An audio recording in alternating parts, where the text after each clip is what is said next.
آج کل ملک بارشوں کے نتائج سے دوچار ہے اور اس کی وجہ سے شہری مشکلات سے دوچار ہے۔ اس سے پہلے خیبر پختونخوا میں منیر میں ثوابی میں بادلوں کے پھٹنے سے شدید سیلابی صورتحال پیدا ہوئی، بہت سے افراد اس میں شہید ہو گئے اور بہت سے بے گھر ہو گئے۔ ہر سال جب برسات کا موسم آتا ہے تو ہمارے ملک میں سیلابوں کا ایک سلسلہ شروع ہو جاتا ہے۔ پچھلے دنوں میں آپ سے کہہ رہا تھا کہ اسلام کی اہم ایک تعلیم یہ ہے کہ راستوں سے تکلیف کی چیزیں ہٹائی جائیں۔ اماطۃ الاذی عن الطریق یہ ایمان کا ایک بہت بڑا شعبہ ہے، اور رسول کریم سرور عالم صلی اللہ علیہ وسلم نے صحابہ کرام کو اس کی تلقین فرمائی کہ بات صرف یہ نہیں ہے کہ طہارت حاصل کر لی جائے، بلکہ ساتھ ساتھ نظافت اور صاف ستھرا رہنا یہ بھی دین کا تقاضا ہے۔ لہٰذا آپ نے تعلیم دی کہ ہر ایک آدمی اپنے گھر کے ماحول کو صاف رکھے، اور راستے سے تکلیف دہ چیز کا ہٹا دینا یہ ایمان کا ایک شعبہ قرار۔ لیکن ایک طرف تو حکومت کی بے حسی اور دوسری طرف خود ہماری یہ کوتاہی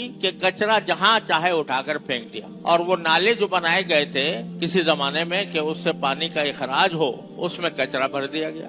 یہ حکومت کا کام نہیں، یہ ہم لوگوں کا کام، ہم لوگوں نے کوتاہی برتی۔ خیبر پختونخوا کے اندر جو عظیم سیلاب آیا اس میں بے شمار لوگوں کا نقصان ہوا، بے گھر ہو گئے، پانی میں بہہ گئے۔ ایسے واقعات، اس کا بھی حکومت کا یہ فریضہ ہے کہ ایسے بارش کے موسم میں پانی کی نکاسی کا انتظام وہاں پر بھی کیا جائے۔ یہ سب کچھ ہو رہا ہے، لیکن ہم حکومت کو روتے رہیں اور حکومت کی نااہلی کو اور حکومت کے غلط کاریوں کا مرثیہ پڑھتے رہیں تو کب تک پڑھیں گے؟ اور حکمرانوں کو اٹھانا یا ان کو ہدایت دینا ہر ایک کے بس کا کام بھی نہیں۔ لیکن ایک چیز ہے جس سے ہمارے اندر بڑی سخت غفلت پھیلی ہوئی، میں اس کی طرف توجہ دلانا چاہتا ہوں۔ وہ یہ ہے کہ جب بھی کوئی اجتماعی مصیبت آئے، کوئی اجتماعی نقصان ہو، اس وقت کیا کرنا چاہیے؟ ایک تو یہ بات ہے کہ ہم بیٹھ کر مجلسوں میں حکومت کو کوسیں، اس کو برا بھلا کہیں، اس کی غلطیوں کی نشاندہی کریں، یہ کر لو، مجلسیں اس سے آباد ہو جائیں گی، لیکن مسئلے کا حل تو نہیں نکلے گا۔ مسئلے کا حل تو ایک تو اس طرح نکل سکتا ہے کہ جن لوگوں کے پاس کوئی اختیار ہے یا جن کی کوئی پہنچ ہے حکمرانوں تک، وہ اپنی بات حکمرانوں تک پہنچائیں اور ان کو صحیح راستے پر لانے کی کوشش کریں۔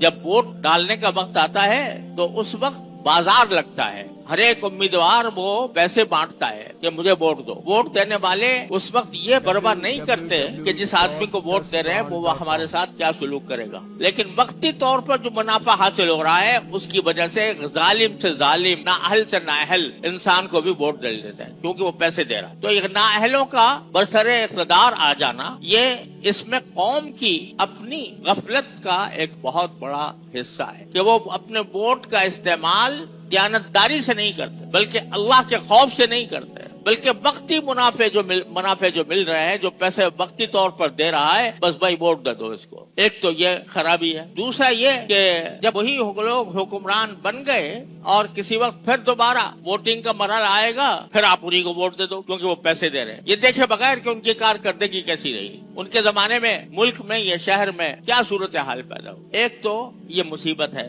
جو ہم نے خود اپنے گلے میں ڈالی۔ ایک روایت میں فرمایا گیا کہ انما اعمالکم اعمالکم، تمہارے حکمران خود تمہارے اعمال کا نتیجہ۔ تمہارے اعمال اچھے ہوں گے، تمہارے مال بھی اچھے ہوں گے، تمہارے حکمران بھی اچھے ہوں گے۔ تمہارے اعمال خراب ہوں گے، برے لوگوں کو تم پر مسلط کر دیا جائے گا۔ یہ حدیث کے اندر نبی کریم صلی اللہ علیہ وسلم نے فرمایا کہ ایک حدیث میں یہ فرمایا کہ تم حکمرانوں کو گالی مت دو، حکام کو گالی نہ دو، بلکہ اپنی اصلاح کی طرف توجہ کرو اور اللہ سے مانگو کہ یا اللہ ہمارے اعمال خراب ہیں، ہمیں اچھے حکمران عطا فرما دیجئے۔ تو اللہ تعالیٰ یا تو ان حکمرانوں کے دلوں کو نرم کر دے گا، ان کو ہدایت کا راستہ دکھا دے گا، یا پھر ایسے حکمران لائے گا جو تمہارے لیے عدل و انصاف کے ساتھ کام کرتے۔ تو ہم لوگ اگر محض تبصرے کر کے اور حکام کو برا بھلا کہہ کے بیٹھ جائیں، اس سے مسئلہ تو حل نہیں ہوتا۔ قرآن کریم یہ کہتا ہے کہ جب بھی تمہیں کوئی اجتماعی مصیبت پیش آئے تو پھر کیا کرو؟ اللہ کی طرف رجوع کرو۔ سورہ الف لام میم تنزیل سجدہ میں